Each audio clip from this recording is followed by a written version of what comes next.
Hey guys, I'm Cassie Cameron, founder of Mind High Club, and today I'm here with Gary Gorrow, mindfulness meditation teacher, Ayurvedic health coach, and founder of the Conscious Club. And because Gary has had over 15 years experience as a meditation teacher, I've asked him here today to dispel some common myths about meditation. So Gary, one thing I hear a lot from people is, you know, I don't have time to meditate, or I can't sit still for that long, or am I doing it right? You know, things like that. So I'd love to hear from you, from your experience. What are some common myths that you hear a lot that just aren't true? That meditation is difficult and that takes years to master. These are the kind of common ones. So there's that kind of idea that if you don't have time to meditate for 20 minutes, then you should do it for an hour. Yeah. And so I think people are waiting for their mind to be in a particular serene state before they pick up a meditation practice, where it kind of isn't, it goes against the whole concept, right? Your mind, if it is a mess, that's when you should be applying meditation to it. Yeah. So I think literally any human being on the planet has the ability to go into a meditative state. It just seems to be part of the way our biology, our neurophysiology works. So there's no particular preconditions that are required, no specific skills. You don't have to sit in any particular way. You can sit on a train and meditate. You could be someone who's time poor, and you'd be able to still find somewhere to sit, close your eyes, and you can drop. So I'm yet to meet someone who can't meditate. And all the excuses of why people aren't able to do it, it's just simply because they haven't learned the right techniques yet, because there's a real art to it.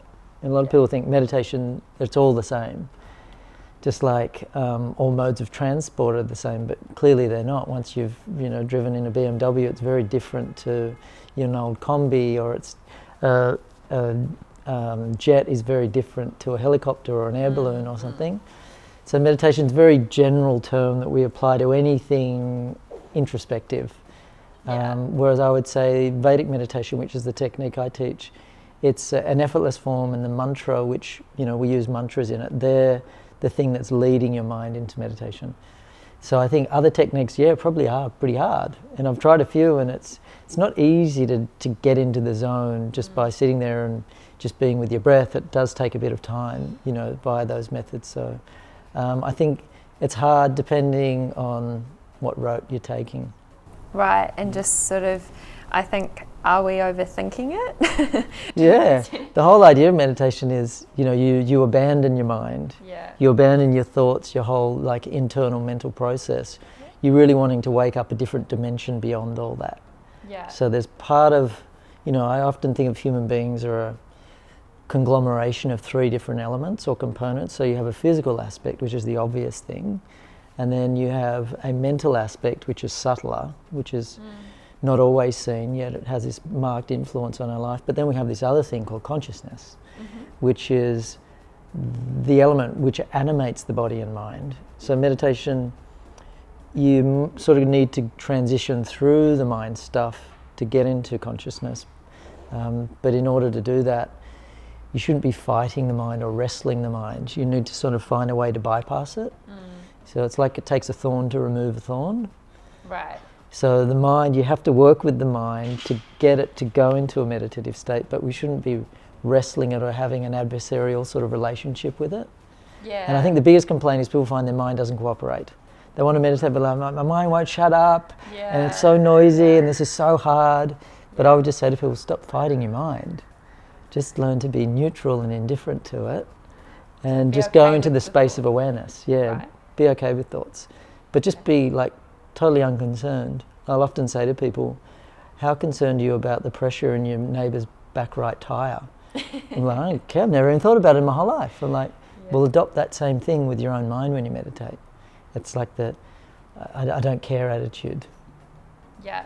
And we're so used to sort of being embedded in all our thoughts and the patterns and paying attention to them. So meditation is very much about sort of unplugging from that part of our sort of being, that second aspect, and just going into more pure awareness. Yeah, wow. Okay, so just sort of watching them go by and kind of being okay with that and thinking, that common thing, am I doing it right? Like, how do I know if I'm meditating? That in itself is just sort of letting go, isn't it? Yeah, there's symptoms which will show whether you're actually getting into a meditative state. I mean, it's hard for someone to put on an EEG, you know, and look inside their brainwave patterns because the technologies just sort of aren't there yet. They probably will be. You know, we'll be able to plug in your iPhone soon and map your brain. But the thing is, when you put on an EEG and you look at someone's brainwave patterns, they can be in a meditative state but not believe they are. Because they could still be thinking about the Telstra bill they forgot to pay, or the emails they need to do, or the fact that they need to walk their dog because the dog's getting a bit fat or whatever. And they could still yet be in a completely different neurophysiological state. So the content of your mind isn't always the most accurate way to know whether you're in the state. What I say to people is tune into how you feel at the end when you come out. If you can detect, you know, physiological changes, like you feel really relaxed after it, you should feel reset after a meditation. Okay, Yeah. that makes sense. Yeah. And so, coming back a little bit into actually, you know, why do people even meditate? You know, what is that about? What is it for? I think the reasons people come to learn to meditate is usually suffering. You know, it's very rare that I've had students come and say, my life's amazing, I'm so happy, everything is just unreal. They're like, I can't sleep, I'm anxious, I'm stressed, my life sucks, I don't know what's going wrong, my mind's a mess. Yeah. That's usually what motivates people to sort of be proactive. So I think it's when things start to get uncomfortable or awkward in their life that they seek out a practice. That's the modern thing. It's like a way to treat discomfort, you know, a way to eliminate stress, anxiety, etc., which is so sort of at the forefront of, you know, what's happening in our culture now. A recent study by Lifeline showed that 91% of all adults are experiencing stress, and a third of the adult population is anxious. It's like, it's pretty startling. It's actually shocking, in fact. It's so definitely. It's quite an achievement, right, that our society's managed to do that, you know, to itself. So I think in ancient times, meditation was very much about awakening consciousness, more than it was, you know, eliminating feelings of discomfort and stress and whatnot. Right. And I think once people get into a practice, they'll find that their stress and anxiety and all that stuff starts to drop significantly. But then they get turned on to the idea of, wow, my mind just feels way clearer, I'm more creative, and my perspective is starting to feel like it's just sort of becoming spontaneously elevated, and then they go further along their journey. Yeah, so for me, I was kind of really unhappy and miserable and stressed out when I learned, but then I realised, wow, there's so much more that meditation is doing for me than just eliminating discomfort.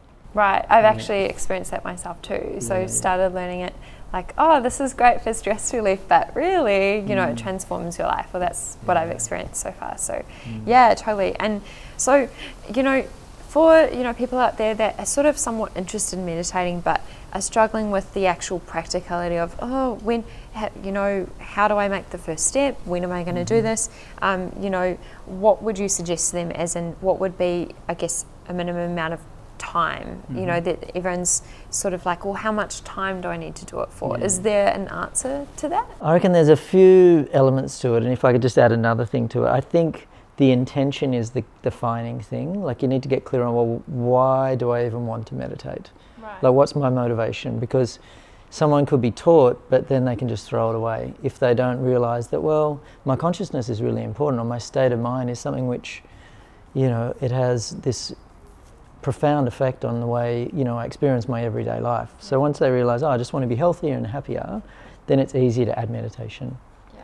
But if someone's just doing it because it's trendy or whatever for other reasons, it's likely to not be something that's just there for life. So I think when someone has this, you know, internal decision, or they've got this appreciation for the fact that the inner life is worth investing in, then it just makes it something that you just default to. Right. In the same way we eat healthy food and we get, you know, a certain amount of rest, and we, you know, look after our teeth and whatnot. We understand the value of oral hygiene, etc. So once you understand the value of like mental hygiene, then meditation is just like it's a no-brainer. It's a non-negotiable thing. Just like, okay, I've got, like brushing your teeth. Exactly. Yeah. All right. Well, thanks so much for sharing all these tips, Gary. There you have it, guys. A bit about the myths about meditation.